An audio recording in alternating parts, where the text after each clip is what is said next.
Very good morning, students. Myself, Dr. Eustace Vazal, working as Assistant Professor in the Department of Mechatronics Engineering at Sri Muthukumaran Institute of Technology. So, in previous lecture, we have covered the friction basic concepts as well as friction in screw threads we have completed. In clutches also we have completed. Today, we are going to see the friction in belt drives. We will see one by one. So, this is a syllabus already we covered in the previous session. So belt, what is belt means? It is used to transmit power from one shaft to another by means of pulleys which rotate at the same speed or at different speeds.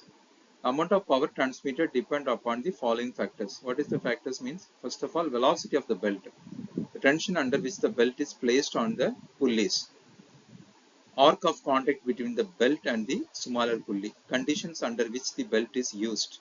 It may be noted that the shaft should be properly in line to ensure uniform tension across the belt section. Pulleys should not be too close together in order that the arc of contact on the smaller pulley may be large as possible. The pulleys should not be so far apart as to cause the belt to weigh heavily on the shaft, thus increasing the friction load on the bearings. Long belt tends to swing from side to side, causing the belt to run out of the pulleys. That is, it will just come out of the pulley, which in turn develops crooked spots in the belt. The tight side of the belt should not be at the bottom, so that whatever sag is present on the loose side will increase the arc of contact at the pulleys. In order to obtain good results with the flat belt, maximum distance between the shaft should not exceed 10 meters and the minimum should not less than 3.5 times the diameter of the larger pulley. So these are the major parameters to consider before designing the belt. Various important factors upon which the selection of belt drive depends. That is speed of the driving and the driven shaft, speed reduction ratio, power to be transmitted, center distance between the shaft, positive drive requirements, shaft layouts, space available, and service conditions. So belt drives are usually classified into following three types: light drives, medium drives, heavy drives.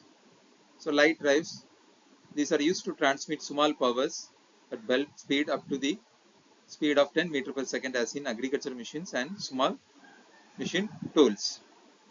Medium drives, these are used to transmit medium powers at belt speed over 10 meter per second up to 22 meter per second as in machine tools. Heavy drives, these are used to transmit large powers at belt speed above 22 meter per second as in compressor and in generators. Types of belt. First of all, flat belt. It is shown in the sketch. Flat belt, mostly used in the factories and workshops where the moderate amount of power is to be transmitted from one pulley to another when the two pulleys are not more than 8 meters apart. So V belt having a shape of V in structure used in factories and workshop where the great amount of power is to be transmitted from one pulley to another when two pulleys are very near to each other. Circular belt or rope. Circular means a circular in cross section shown in figure is widely used in the factories and workshops where the great amount of power is to be transmitted from one pulley to another. When the two pulleys are more than 8 meters apart, if a huge amount of power is to be transmitted, then the single belt may not be sufficient. In such case, wide pulleys with a number of grooves are used. Then a belt in each groove is provided to transmit the required amount of power from one pulley to another. This is a velocity ratio.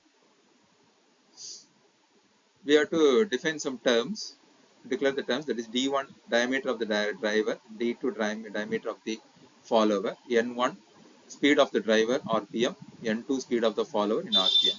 Length of the belt that passes over the driver in 1 minute is nothing but pi pi d1 n1, pi d2 n2.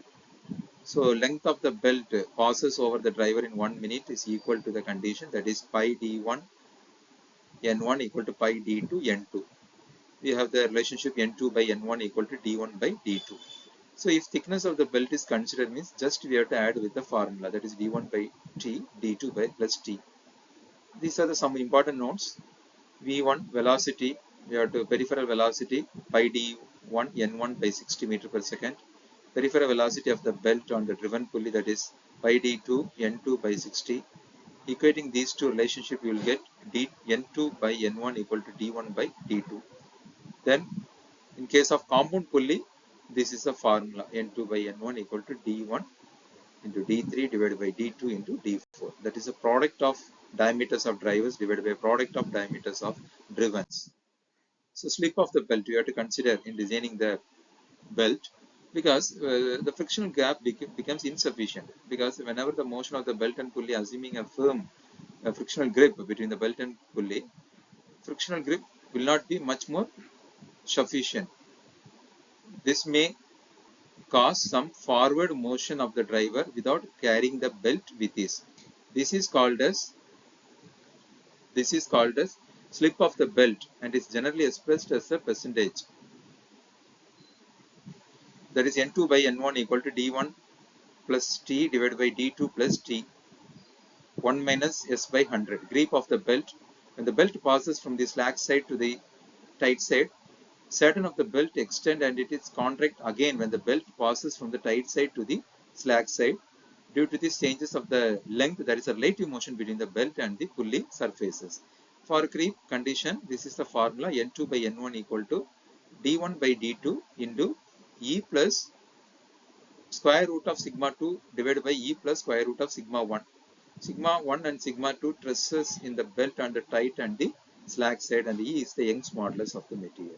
Here we can see the diagram, we can see it is a length of the open belt drive and another one is the length of the cross belt drive. Open belt drive, here we are having the formula. Only one thing, cross belt having a positive sign towards the formula, in this only one minus sign will come, d1 minus d2 square. So easy to remember the formulas. So power transmitted by the belt, basic formula, P equal to T1 minus T2 into velocity. What is T1? Tension in the tight side and as well as slack side. Then centrifugal tension, Tc equal to mv square. When the belt runs at lower speed, initial tension given to the belt will be sufficient to keep the belt on the pulley with the required grip. On the other hand, the belt speed increases due to centrifugal action. The belt will try to fly off from the pulley. So that is the centrifugal tension, Tc equal to mv square. Total tension at the tight side is T1 equal to T1 plus Tc, T2 equal to T2 plus Tc. Centrifugal tension depends upon the belt velocity. At low speed, the centrifugal action and its tension may be neglected. So only the high speed only we have to consider it. Low speed it will be neglected. So at low speed we have the condition, both are the same. At high speed we have to add up T1 equal to T1 plus Tc, T2 equal to T1, that is T2 plus Tc. Centrifugal force tries to pull the belt away from the pulley, resulting in a degrees of power transmitting capacity. That is the range it is given, 17.5 to 22.5 meter per second, in order to control the centrifugal tension. Mu is the coefficient of friction, already aware of that, between belt and the pulley, and the theta is the angle of contact for driving pulley in radians. This is the formula, that is 2.3 log T1 by T2 equal to mu theta, then T1 by T2 equal to e power mu theta. Then centrifugal tension is neglected.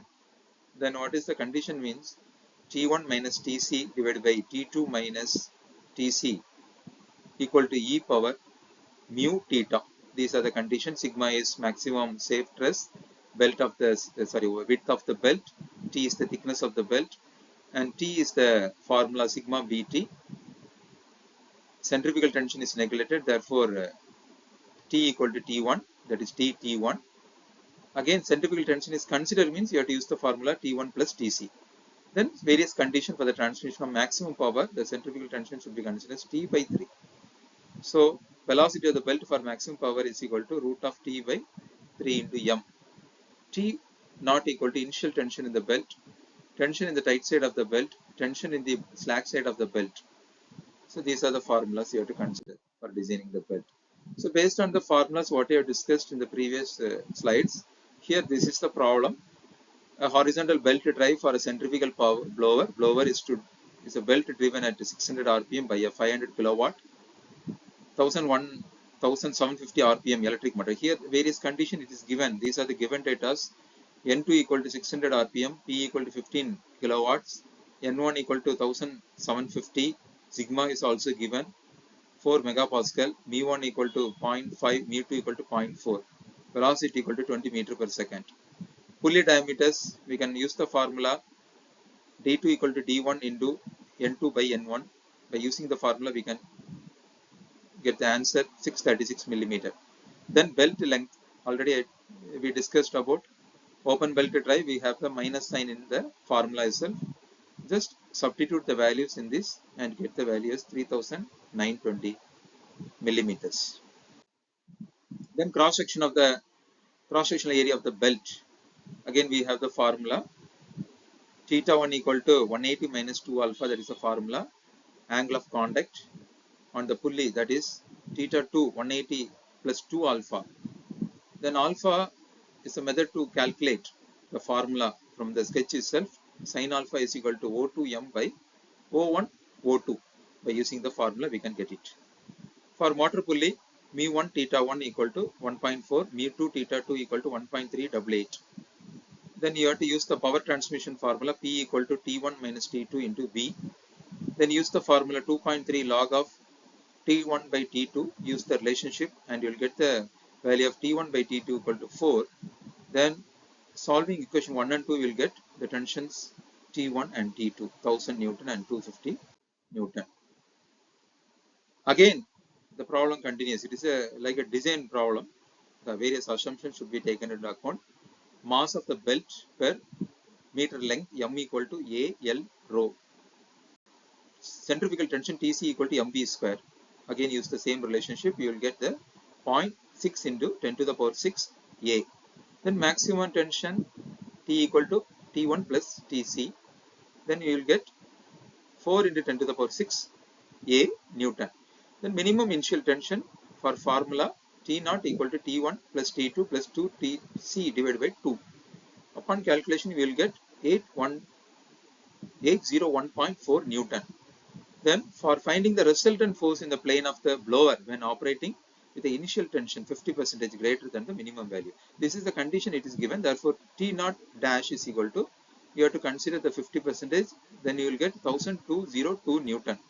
Then we have to consider initial tension. We have to use the formula T1 dash plus T2 dash plus 2 Tc divided by 2. Based on calculation, you will get 2051 Newton. Then again, the ratio of the tension will be constant. We have to use the relationship T1 by T2 equal to 4, which is also equal to T1 dash by T2 dash equal to 4. Then using the calculation, you will get T2 dash. Then finally, you will get the resultant force. So this is the reference I used for preparing this content. Kindly go through the reference and the concept. Thank you, students. Thank you for your kind attention. So we hope you understand the concept, you go through the formulas and what are the problems you discuss in this video lecture. Kindly subscribe the channel and share to your friends. Thank you.